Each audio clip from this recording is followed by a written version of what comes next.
Hello everyone, my name is Sachin, a financial fitness coach by profession, and welcome to our channel BeSmart. Today we're going to talk about why most of you always have shortage of money or why they are not able to control their spendings. Also, we're going to talk about a scientific method which can definitely help us come out of this problem.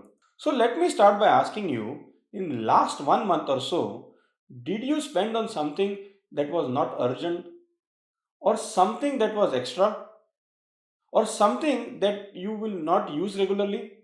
Most of us will answer yes and will actually be clueless as to why we are doing such thing. We are doing these things because we have been converted into hyper consumers. Marketers are using various techniques and tools to sell us products and they're not going to stop. Two tools which they very often use that affect us most are number one is artificial intelligence and number two is neuromarketing. Now, what is this artificial intelligence? Artificial intelligence is basically a technique which collects your data from every activity that you do online. They exactly know where are you moving. They exactly know what are you searching for or what is your demography. They track your social media pages. They collect your data and they push you products.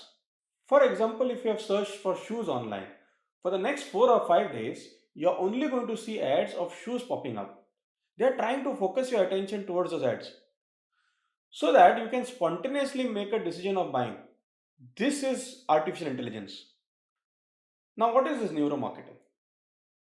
Neuromarketing is basically science behind tracking your behavior as a consumer. Why you take that decision of buying something? What is that one word that attracts you? It is basically a technique that very often turns off your logical mind and makes you take illogical decisions in terms of buying something. I'll give you an example. The minute you say 84% discount, you feel like it is a very good deal and you want to buy it now. You don't even check the base price on which they are giving you 84% discount. The minute you hear the word discount, you feel it is a good deal. The neuromarketers exactly know this and they put up those words purposely so that you are going to fall prey to their ad campaigns. And this is not only happening in online marketing. Overall, if you see, there is hyper marketing happening around us. And these marketeers are not going to stop. They're definitely going to catch you up and make you spend extra every time. So, the big question here is how to solve this problem. To solve this problem, we have to first understand the concept of financial fitness. There is a strong connection between physical fitness and financial fitness. And to explain it to you in detail, I am going to compare financial fitness with physical fitness. In physical fitness, there are two things that can keep you fit. One is cutting down on extra eating or junk food, and second is to follow a good discipline or a regime.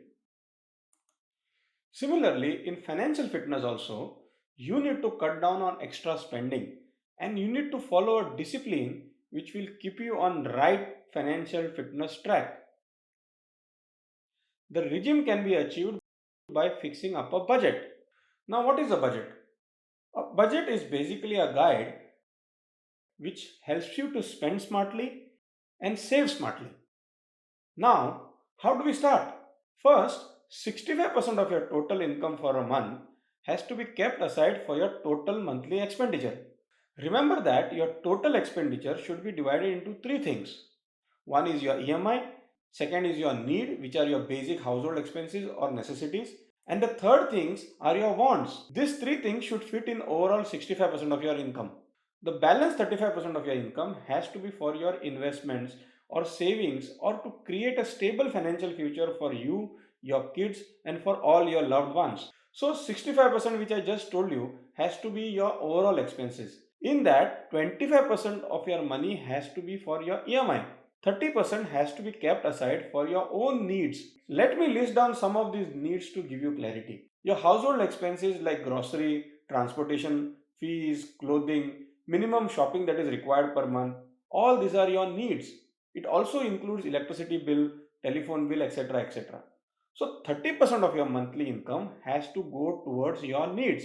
10% has to go towards your wants. Now what are wants? Your entertainment is your want. That extra shopping is your want. Parties, social club memberships, dining out very often. These are some things that are wants and you have to control your wants. So overall in 65%, 30% is for your needs, 25% is for your EMIs and 10% is for your wants. The balance 35%, as I told you, has to be for your future savings or future wealth creation.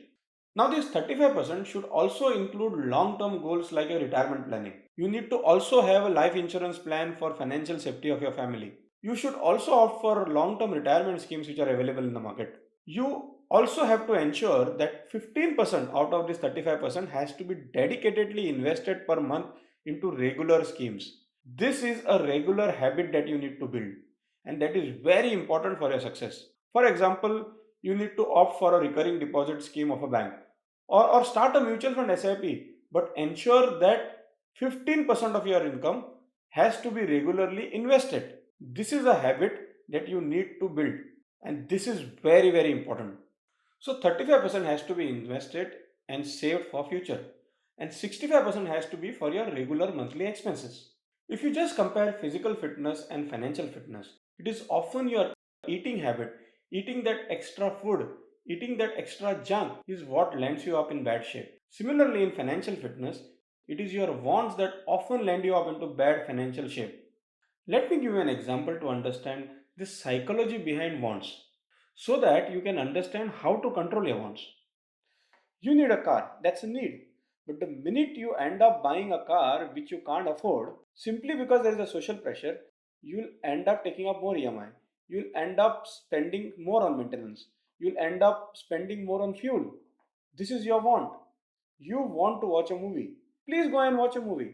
But going and booking that recliner every time is a want. All of this is fine if you have lots of money. Don't even hesitate to go and watch a movie on a recliner or buy that upgraded car. And that's absolutely fine. But if your overall budget is such that you're crossing 65% limit, and especially because of this overspending, and you don't have enough money left for to save for your future, that is the time you have to limit your wants. You already have taken high EMI, you also want to spend more on your wants, then how are you going to manage your financial fitness? That is not going to be good for your financial fitness. So it is your wants which needs to be controlled. This is the formula. But how am I going to get going? They say a goal without a plan is just a wish. You have a goal, you have the formula, but let us have an action plan for it. How can you do it? How can we put this thing on auto mode? I'm going to tell you a tip that can actually make you do this on auto mode. Tomorrow morning, get up and go to your bank and open a bank account and name that new account as your expense account. What are you going to call it? That new account you have to open is going to be called as expense account. The minute that expense account is open, ensure that henceforth only this account's debit card is going to be used and not any other account. Please don't use the existing debit cards that you have.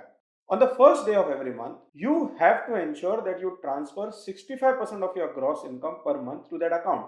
Now, this 65% is your expenditure budget that you have.